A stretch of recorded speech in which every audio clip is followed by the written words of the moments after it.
to merit pay. We're not trying to back off. And they were speaking for the districts. We're committed to merit pay. Two, we really need more time so that we can collect additional data, so that we can make sure we have a viable TIM and a viable LIM. Three, we want to make sure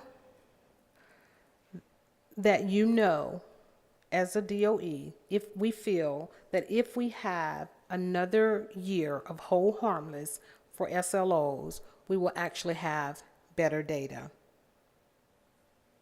And the fourth thing they ask us to consider, give us as much flexibility at the local level as possible to implement merit pay bonuses. I mentioned that because I want you to know that we heard those districts. And so we understand that this might be very difficult for you right now, given that you want more time and we are not able to share all of that information with you. However, we at the Department of Education, we have a commitment to honor what we said that we would do in our application. So we have to figure out a way, and we struggled with this and sent information back and forth to districts to give us their feedback. And we think that we've come up with a plan that while we may not love it at the DOE, you may not love it at the districts, but we think it honors our plan and our commitment, and we also think it gives you the flexibility also that you need at the district level. So the U.S. Department of Education is giving every state an opportunity to request for an extension, and I'm going to get into that a little bit later. So we have asked that. So you're going to hear that a little bit later. But what we came up with here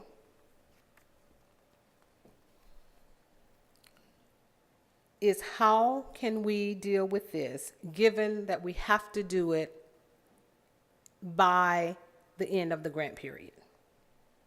Now, if we have additional time, then we will have an additional, well, not quite a year, but it will be almost a year to make this happen. But here's how we think that we have created the balance. I want you to take a look at the theory of action that we have here. I'm not actually going to read that to you, so you can go to the next page. But basically what we're saying here is that if teachers are really working hard to make sure student achievement is moving in the right direction, and principals are creating those environments to make that happen, principals and assistant principals are creating environments to make that happen, then they should be rewarded in some way. And we committed to that. We all committed to that. And so what we have is actually 3 components, and that's what we should be seeing now. So can you move it to there you go. I can't, you might not be able to, you can't get it all on the same page. Okay, I'll just walk you through it. 3. 1, we're going to pay teachers and principals and assistant principals a set amount based on their scoring in the top 10% of TIM or LIM in your district, not the state. So they will be getting a TIM score. Your teachers will be getting a TIM score. Your principals will be getting a TIM score. So we will pay teachers and principals, assistant principals, a set amount based on their scoring in the top 10% of their TIM and LIM. Any remaining funds, once you pay the top 10, any remaining funds can be used to further provide bonuses to those principals and assistant principals and teachers who are actually demonstrating behaviors that are important to your district. So that's the flexibility piece there. The third component is that we communicate what the plan is, the state requirement, as well as your local plan, to teachers and principals and assistant principals as soon as possible. 3 components. And remember, we're going to actually give you this. So if we look at the details, the first detail is, we already talked about it. Georgia scope of work requires us to do this. The second detail is the bonuses will be awarded to individuals, not schools, not grade levels, but to individual teachers and to individual principals and or assistant principals. And it will be tied to student achievement, and it may not be to whole faculties. Those teachers that are evaluated on TEKS, Teacher Keys Effectiveness System, as well as LEAKS, the Leader Keys Effectiveness System, will be eligible for the bonus. So that's your eligibility requirement. In other words, they have to get a TIM or a LIM in order to be eligible for the bonus. I already mentioned the next one. You're talking about the teachers in the top 10% of the TIM in your district and the leaders in your district. The base amount for teachers is $2,500 for your full-time teachers. So this means you cannot pay a teacher less than $2,500 as the base amount. All teachers who earn a bonus will earn the same amount, regardless of if they are core teachers, meaning teachers who actually receive an assessment, students take an assessment, a state assessment, or non-core teachers, tested teachers or non-tested teachers. It doesn't matter. They all receive the same. If a teacher works part-time, then they will get a portion of the $2,500. So your teachers who are working 49% of the time, they will get 49% of the $2,500 base bonus. And the same would be true for principals. But note the amount for principals. Principals' base amount is $2,300. It's a little less than the teachers. This was at the request of leaders. They wanted teachers to know that they understand what the teachers are doing in the classroom. And the feedback that we got was, we want to make sure our teachers are getting more than we are as administrators. You must spend all of the set aside. Now, it doesn't mean that you can't add to this pot. You may add to the pot for additional district level activities. If there are behaviors that you want to actually reward bonuses and you don't have enough, you can always add to it. You will have to amend your budget to make that happen. And you will have to amend your scope of work to make that happen. But you're not just limited. You cannot go less than the requirement, but you can increase it if you need to. Again, if you have money remaining, then you can actually use it for your district priorities. I cannot actually see that, but let me tell you what some things are that you might think of in terms of your district priorities. So remember, if you have a pot of money, you pay your teachers that scored your top 10% on TIM, and your administrators in your schools, and I shouldn't say administrators, I should say principals and assistant principals. And then you have a pot of money left over. So what can you do? You can use it to pay teachers who are mentoring other teachers. You decide how much. Volunteers to transfer to high-need schools. So if you've had teachers who transfer to high-need schools, those that take the lead to facilitate the development of Common Core GPS resources, those who agree to accept increased class sizes, you may want to pay them more. This is totally a district decision for this part. And on the screen, you have those listed. Now, we strongly suggest that you develop an application process for your district level initiatives. It's totally left up to you. And you may want to have a rubric to score the application and decide who's going to be responsible for determining who actually ends up getting the bonuses. Here's the point here. The point here is once you have exhausted the funds for the part that you have to, that's required by the state, for the top 10% of teachers and the top 10% for administrators, whatever amount of money you have left over is up to you. However, you have to have a process. If you don't have a process and clearly communicate that process, we're going to hear about it and people are going to be very upset. So you have great flexibility here. But I do want to make sure that you know it will be very important to have a process. So you will then submit your plan to the Department of Education. We will review it, get it back to you. And then all of your bonuses will be paid in a lump sum by September 23rd, 2014. This is an important date. Paid to your teachers by September 23rd, 2014. And to your principals and to your assistant principals if they earn them.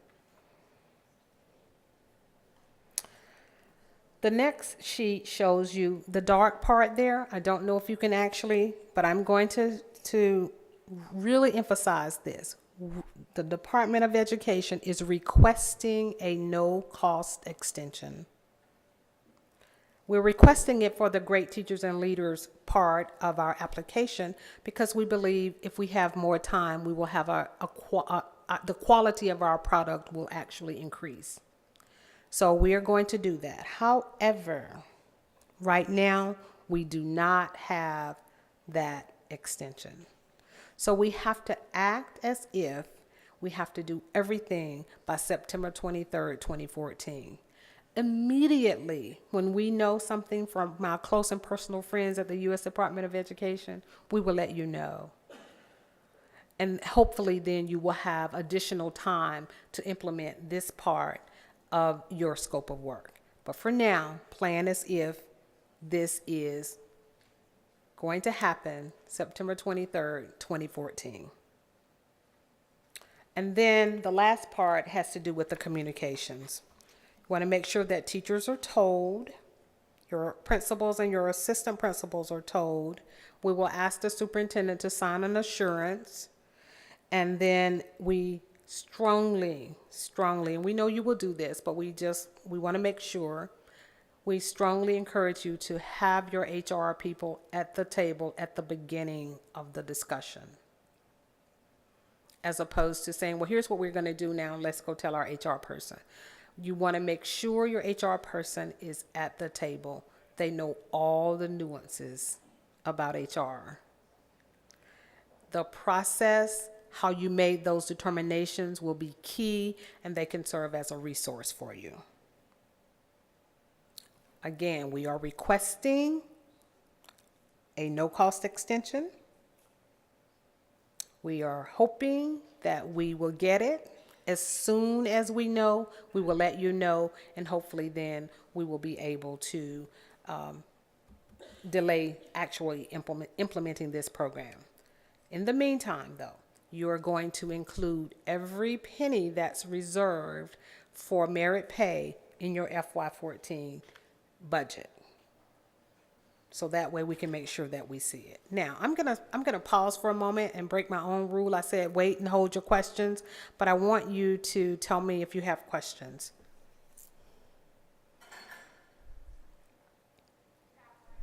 Yes. Did you have yes?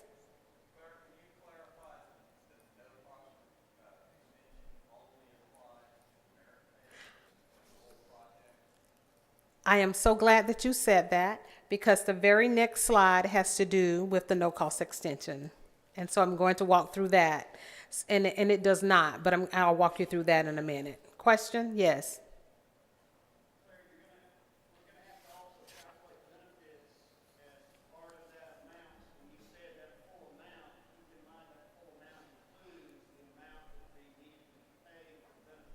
That is an excellent point. So remember I said whatever you have reserved that you have to use it to pay bonuses to your teachers and to your principals and assistant principals who earn a TIM score that would make them eligible. What Dan is saying is that 2,500 is inclusive of benefits. We don't expect you to get additional funds from RT3 to pay benefits. It's inclusive. So Susan told me, well, Clara, that means they'll get about $1,700 really. 17? Yes, depending on what the benefits rate is. Okay? So thank you very much for that. Okay, so I want to make sure that, yes. The question is it subject to TRS? It's subject to TRS, yes. All of your benefits, yes, yes. Clara, when we determine whether that's going to be 2014 or 15, would the state send us an explanation of who's going to receive the benefits so we don't do it 26 times and lose something in the translation? Yes, we will. And the second piece is if we get the no-cost extension, you and I talked about this individually, is there any chance you could look at the possibility of requesting a small portion of the remaining state funds to pay for a half-time administrator program at each of the districts to finish out that last year? Somebody's going to have to Yes. look over this as we move forward. So what Mr. Schofield is saying is that I talked about closeout. Well, you know, if everybody closes the door and walk out at the same time, then who's going to be there to make sure all of these things are taken care? And so he's saying, please consider allowing us, as a part of the no-cost extension, to put funds in to extend the coordinator, director a little bit longer so that that person will have an opportunity to do all of the paperwork. Okay, so I'm going to run through the no-cost extension really quickly here. So the no-cost extension, now, first of all, you have to make sure, I need you to hear this. This is draft. We do not have approval for this yet. However, we have submitted it to the U.S. Department of Education. They have provided us feedback, very little, and we were very happy about that. So we have now submitted it officially. So we have officially submitted our no-cost extension for how we are going to work, how we're going to offer you that opportunity as districts. Okay, so the U.S. Department of Ed required us to submit an application for it. As a part of that application, we had district submission processes. And so what I wanted to go through with you was the district submission process, the Georgia review process, and the district application process. So important point here, no cost means no more money. So we all understand that, right? No more money. 4 people have asked me, how much more money will we be getting? The answer is 0. You will not get any more money from the state. It will be whatever money you didn't spend for particular activities. And I hesitated so much to say that, and let me tell you why I hesitated to say that. Because I didn't want you to actually stop spending in year 4 and say, oh, we might get this. So I really want you to think carefully about what you're doing for year 4 and continue to make sure you're spending the funds appropriately. There are no blanket extensions, which means we cannot send you a letter and say, okay, everybody has an extension on this activity or this activity. Everybody will have to apply. There is no 3-month liquidation period. There will not be an additional 3 months. So at the end of June of 2015, if indeed we have the extension, you will need to make sure you have drawn down as much money as you possibly can, because once that time period is over, you won't have an additional time period to actually liquidate. The liquidation part is already included. So we actually are going to go through how to submit the application. If you'll go to the last slide for me now, just flip through the last slide. I want to make sure I give the people doing SLOs enough time. Keep going. Yes, keep going. I'll make sure I provide these slides to you. We're going to actually have some sessions for you. We're going to have sessions on no-cost extension and merit bonuses on September 12th. And on January 22nd, we're going to have a session on grant closeout. So that way we can give you specific details and we won't, feel rushed, and you'll have opportunities to ask multiple questions. So what do you need to know now to sum up? Your budgets are due August 15, 2013, 2013 for the FY14 year. They are not your final budget. It will be your preliminary budget. You have to budget every penny for merit pay. You have some flexibility options now. Look at some of the flexibility options and start right now talking with your school district, other folks in your school district about what it should look like in your district. If you have questions, call us. We will help you to answer any questions, and we'll help you walk through whatever processes you need to walk through. And this is not the last time that we will actually have sessions for you. We will actually have those 2 sessions, one in September and one in January, to further help you.